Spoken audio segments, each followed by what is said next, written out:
Good evening, folks. This is Deb Delapiana, and this is your short take. You know, recently, as I was scrolling through Facebook, it was early in the morning. I woke up, I couldn't sleep.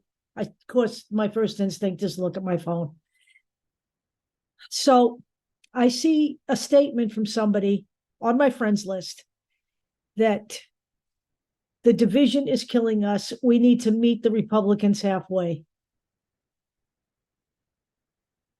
I don't even want to tell you my reaction to that at 3:00 in the morning. But let's get one thing straight here.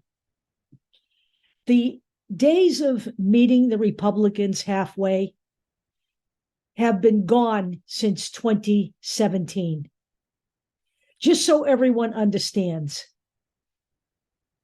the notion that we should meet the Republicans halfway, this particular Republican Party, is a joke. I understand that there are people out there who really don't think for themselves. I understand that there are people out there who see these posts and think they sound good, so they just reshare them, okay, or retweet them, or whatever they fucking do.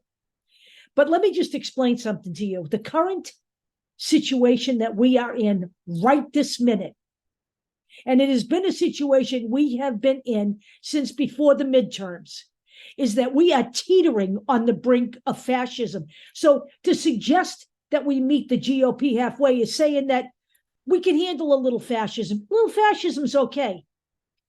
Does anybody look at history? Did anybody look at 1930 Germany and see what was going on then? The demonization of groups of people, just like now, women, lesbians, gays, transgender, people of color, Native Americans, immigrants, all the same shit that happened. Meeting them halfway is how we got here. We started meeting them halfway. I went through this the other night on the Factivist report with Newt Gingrich. We met them halfway all the way through. And this is where we are, on the brink of full-on fascism. No, we will not meet the Republican Party halfway. We are done. Let me make it clear. There is no salvation for this country in capitulating to the Republican Party as it stands right now. Understand where we are in history. The front runner in the Republican Party for the 2024 presidency is a convicted sexual predator.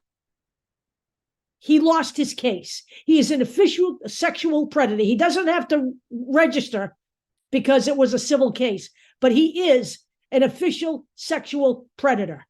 He has 25 other women with credible accusations against him. His company has been found guilty of fraud. He is now facing allegations in New York for just those things. He himself, not just his company now, him, for the Stormy Daniels thing. He is under investigation for stealing classified documents. He is under investigation for inciting an insurrection. Are the people who are suggesting we meet these people halfway forgetting what happened on January 6, 2021? 5 people died there. 5 people died there.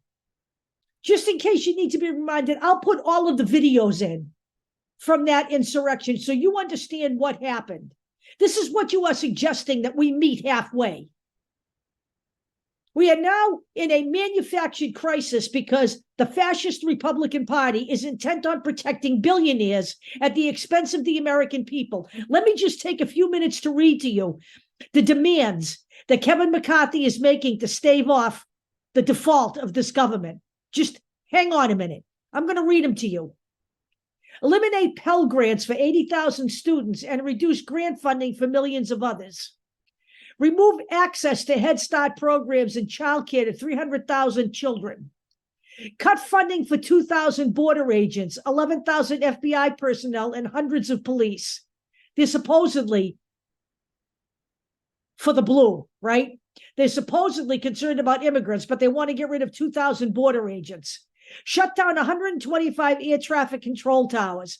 Now, just reminder to all the people who travel for business, that is going to mean longer wait times through airport security. Evict hundreds of thousands of families, veterans, seniors, and people with disabilities from Section 8 housing. Impose work requirements for social programs. Block Biden's student debt relief plan. Repeal money for the IRS. You know why they want to repeal money for the IRS? Because all their wealthy benefactors will get out of paying. They're telling you, of course, that they're hiring additional IRS agents to come after middle-class people. That's not why they're hiring IRS agents. That's a lie. The Republicans lie all day and all night long. Remove Biden's environmental protections, including nearly wiping out all of Biden's clean tax credits, and reduce access to veterans care and increased wait times of veterans receiving benefits.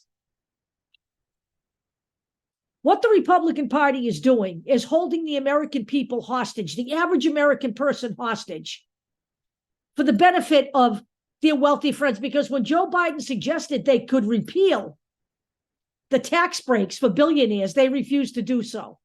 You know, I'm not just talking to people on the left. There aren't just people on the left who are poor and on welfare and on food stamps. There are plenty of poor white right-wingers too, because they come from the South, and I know there are plenty of poor right-wingers down there.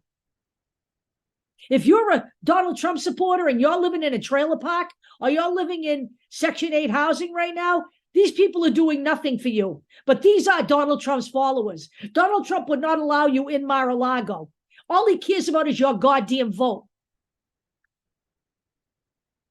We will not negotiate with terrorists. And the Republican Party, as it stands right now in 2023, is a terrorist organization. They have marauded their way across the country, you know, victimizing transgender people, people of color, poor people, immigrants.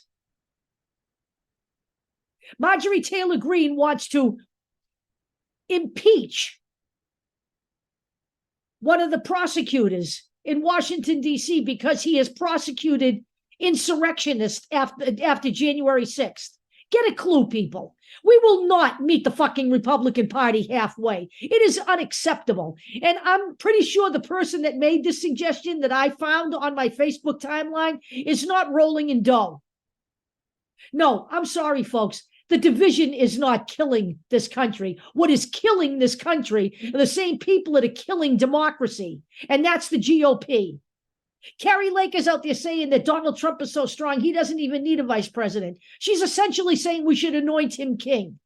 Let me give you a tip. Somebody said to me, well, what's the end game if we don't negotiate? The end game? This is fucking simple. I don't know how to say this any more simply than I already have. The Democrats need to show up in force in the polling booths come November 2024 and vote these fuckers out. Simple. Is that too much to ask of you? I'm not asking you to pick up arms and go to war with the freaking right-wingers. What I'm asking you to do is vote. You vote these people out and you don't let them back in. That's a one-shot deal. You do that once every 4 goddamn years, and you do it in your states whenever you need to. We're not asking you to vote every day.